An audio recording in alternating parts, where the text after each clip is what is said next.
Coach Corey Wayne, and this is my video coaching newsletter. And the topic of today's newsletter is going to be True Love is Freedom. Well, I've got an email here from a guy, and he's actually been dating this particular woman who's his girlfriend since they were in high school together. I think it was 11th or 12th grade. They've been together for 5 years, had a pretty great relationship up until this past year. She'd always wanted to go to Canada to ski, be a ski bunny basically. So things went great until she goes to Canada and she's there for a few weeks. Of course, a bunch of different guys are hitting on her, and he gets jealous, insecure, gets to the point where he literally drives her away to the point where she dumps him, breaks up with him, and that's when he found my work. So things been good for like the past 6 months, but now it's looking like she's saying she's going to actually go and stay for 4 months next year. And he's like, I think I'm going to put my foot down and put an end to this ski bunny nonsense. So we're going to go through his email and point out what he should and should not be doing and why the relationship disintegrated the first time around. This guy things were pretty great up until he became fearful that he's going to lose her. And then he started trying to control her, which control is just an illusion anyways, and then it blew up in his face. So before he fucks things up again for a second time for the same reasons, he wrote in an email, and I'm going to address what he really should be doing. So I have a quote that I wrote on this topic, and then we're going to go through his email, because this is a big one, especially if you're looking to have a long-term relationship with somebody. Because remember, you got to love in such a way that the person you love feels free. So the quote says, "True love in relationship is the freedom to come and go as you please, do what you want, when you want, and with who you want. The purpose of all relationships is that you go there to give, not to possess and control, to share your completeness, grow, and become more than you are today, to meet each other's needs. When you try and restrict your lover's freedom out of your own insecurity, weakness, and fear of losing them, you will inevitably lose them when they realize that they can't be who they are as long as they stay with you. When you give your lover the freedom to be who they are and come and go as they please, they will love you more, appreciate you, and want to be even closer to you." Let's go through his email. He says, "Hey Corey, I've been watching your videos nonstop for the past few weeks, and they have been extremely helpful. You're the best at this stuff, so I wanted to see if you could help in my case. I've been dating my girlfriend for 5 years now. We met in grade 10, started dating in 11th grade, and now we're 22 years old. I love her immensely, and until recently, we have had a great relationship, which was loving. However, 6 months ago, she left to go skiing for 2 months in Canada, as that is something she has always wanted to do. Well, the whole purpose of being in a relationship is you go there to give. You're there to meet each other's needs, to help each other grow and become more. And this is something that's important to her that she's always wanted to do, and therefore you should nurture and support that. And what's good about spending time away from somebody in this kind of situation where they're gone for 2 months is then you get to see how they really are when you're not around, especially like in this case, because this guy's thinking someday he wants to marry this girl. You want to see how they behave when you're not around. Because when they're away and you give them the freedom to come and go as they please, to stay with you or to leave, that's when you realize, do they really care about you? Do you really matter to them? Because you look what people do. And I would look at a situation like this and say, this is a great opportunity to see what she's like when you guys are apart and see if she'll be loyal and faithful.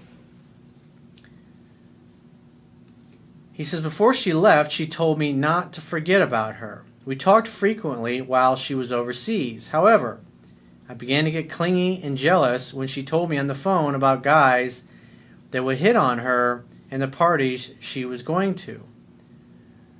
Well, the important thing about that is she's telling you about the parties she's going to. She's telling you where she's going. She tells you about the guys that she hits on you. Why?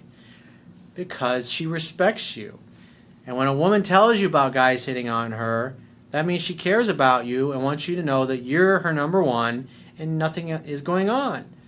But in the interest of full disclosure and communication, she's saying, hey, so-and-so hit on me. And women communicate this to let you know that, hey, I'm being faithful to you, and I would never do anything to violate your trust. The worst thing you can do is to start getting jealous, insecure, needy, clingy, and controlling, which is what this guy basically did. You should definitely be concerned if you're dating a woman and she's always telling you about the guys that hit on you, but once she realizes that you can't handle it, she stops telling you about that. Then you really don't know what's going on.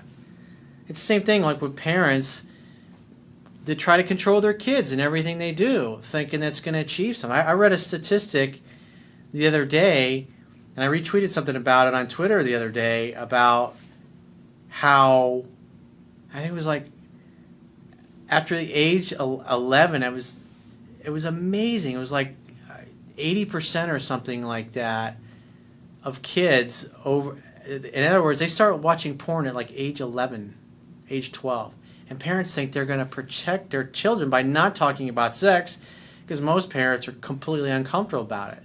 And the bottom line is if a parent doesn't talk to their child, eventually when they become curious about it, they're going to go, and especially with the internet, because I didn't have the internet when I was growing up.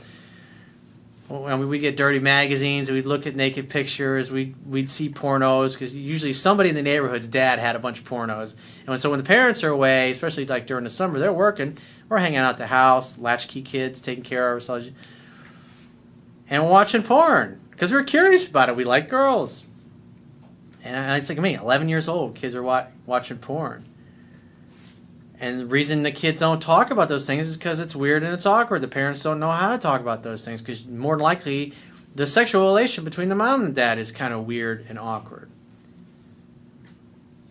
So, I mean, at the end of the day, people want to know something. They're going to go find it out. What's interesting, another thing I read a few weeks ago about these guys over in ISIS is that a lot of them are addicted to porn. They're going around preaching that everybody shouldn't be doing this or that, and yet the biggest consumers of porn are these people that fight in these groups. It's just amazing. Talk about being hypocritical.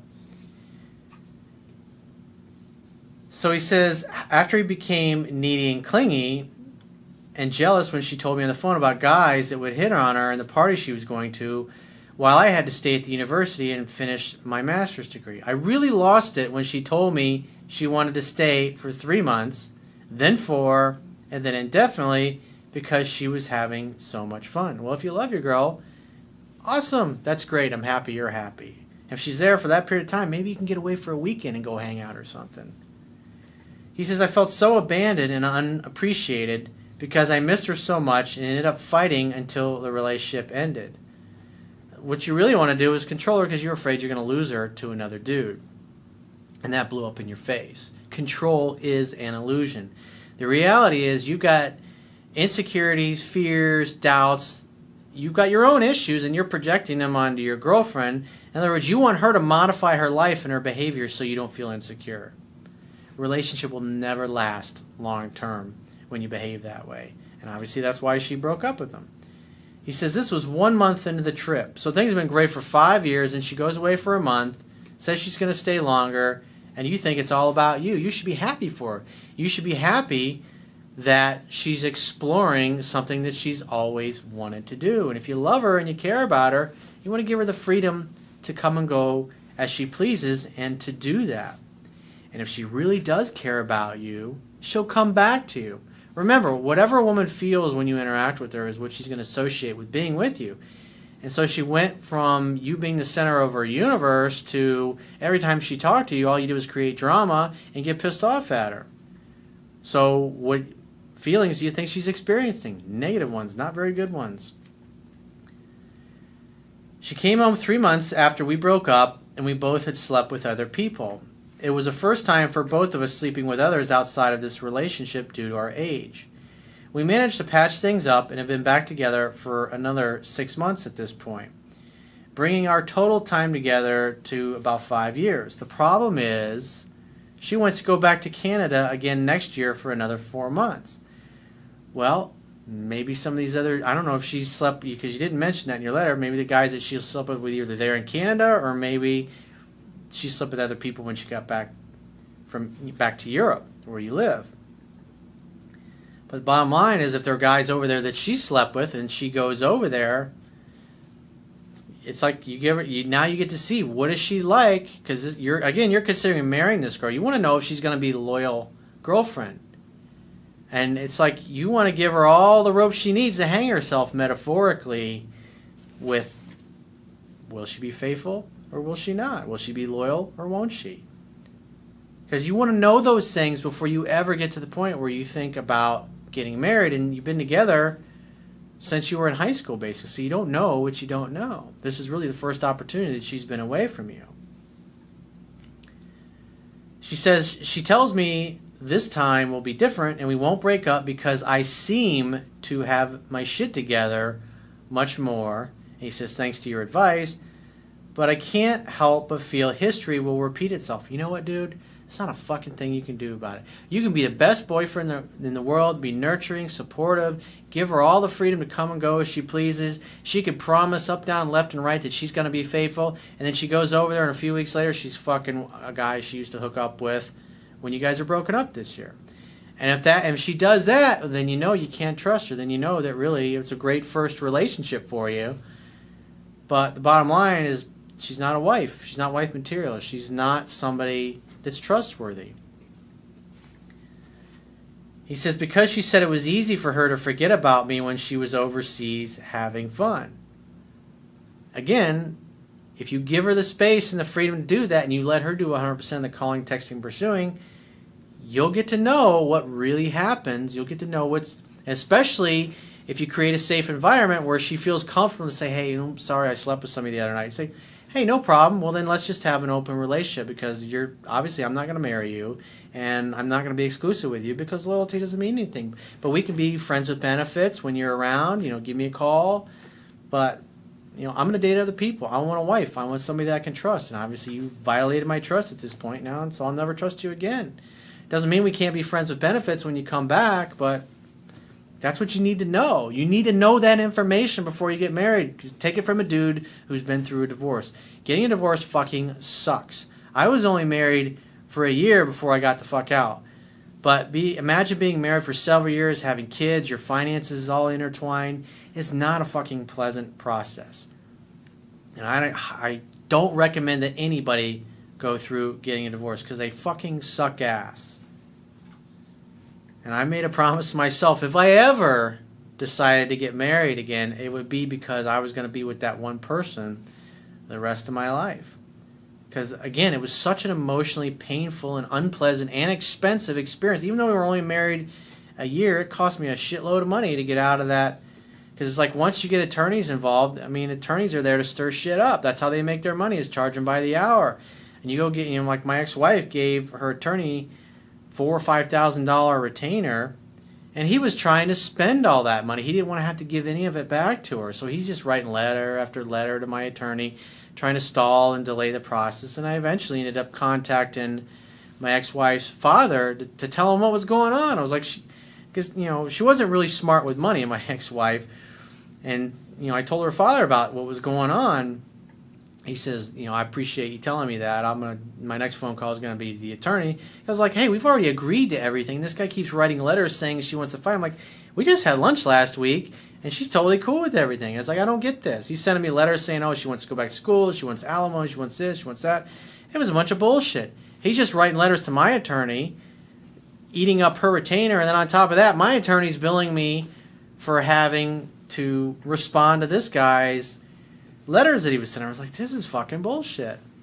So it's like literally 48 hours later, my attorney calls me and says, hey, good news. I got the settlement agreement signed.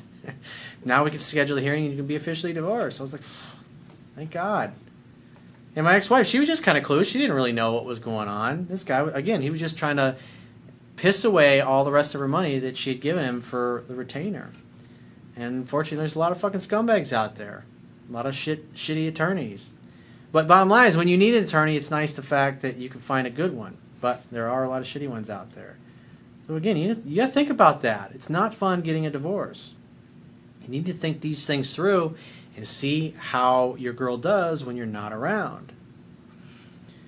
He says, I'm thinking about proposing to her within the next 2 years, but at the same time, I feel as though it's a bit of a red flag that she's willing to risk our relationship again to go overseas. And I know I wouldn't do the same. dude, you should encourage her to go. You want to see if she's going to be faithful when you're together, because what happened was you came unglued after a month and she dumped you and then slept with other people anyways. I mean, you did the same thing, so you say. But you need to know if she's going to claim that she's going to be faithful to you and you're the best boyfriend in the world and whatever she tells you, if she cheats on you, then you know she's not wife material. You don't know that yet. You can't be considering getting married when you don't know if she's going to be loyal and faithful at this point. He says, should I be supportive of her wanting to do this again and not freak out on minor things like last time? Abso-fucking-lutely. Because at the end of the day, if she's a cheater, there's not a fucking thing you can do about it. You could be the best boyfriend in the world and she can still go over there and have too much to drink one night or whatever, and she fucks somebody else and goes, oh, I'm really sorry. And say, hey, no problem. Obviously, you're not the woman I thought you were. We can be friends with benefits. We can have an open relationship, but I can't be exclusive with you anymore because you violated my trust. You know, when you get back to Europe, give me a call, and if I'm still single and available, we can go out, but I just will never be your boyfriend again. It just doesn't work for me. I know that you're not trustworthy. He says, as I'm more informed now, or should I be putting my foot down as a man that this is not supportive behavior for our relationship? It has nothing to do with your relationship, dude. It has everything to do with the fact that you're insecure and you're fearful you're going to lose her to another man. You want to see if you can lose her to another man before you ever think about getting married. And I do not feel valued. I know you tell guys to have a relaxed approach to many situations, but I don't know if the amount of time we have together should change my approach. Well, think of it this way. If she tells you that she wants to go out with another guy or that she's going out on a date with another guy, but it's just a friendly date, you would say, well, that's not appropriate. How would you feel if I started going out on friendly dates with your hot girlfriends here while you're away? 100% of the time, she's going to say, well, I wouldn't like that. I was like, well, what do you expect? You're telling me you're basically going to go out on a double date, but it's not really date's a friend date, but you think the guy's cute and you know he likes you? Obviously, I would have a problem with that. I would say you can do whatever you want, but if you want to continue being my girlfriend, you're not going to go out on dates with other guys. That's not okay. Again, the only way you're going to find out is to see what she does and if she's loyal and she tells you about all the guys that hit on her while you're away and you don't come unglued, well, you'll see when she comes back, she'll be even more in love with you and she'll want to spend less time away. Again, you got to love in such a way that the person you love feels free. And in your case, it's the only way you're going to know whether or not she's actually wife material or not, because both of you are still pretty young. You don't have much life experience or relationship experience outside of the one that you had with her, because you guys been together for so many years in your young life. In essence, you've been together about 25% of your life, you've been with the same person. Definitely something to think about. So if you'd like to get my help personally, the quickest way is to book a paid phone, Skype, or email coaching session. You can choose any of those options by going to my website, clicking the products tab at the top of your screen, and just follow the instructions for booking whichever option works best for you. And I will talk to you soon.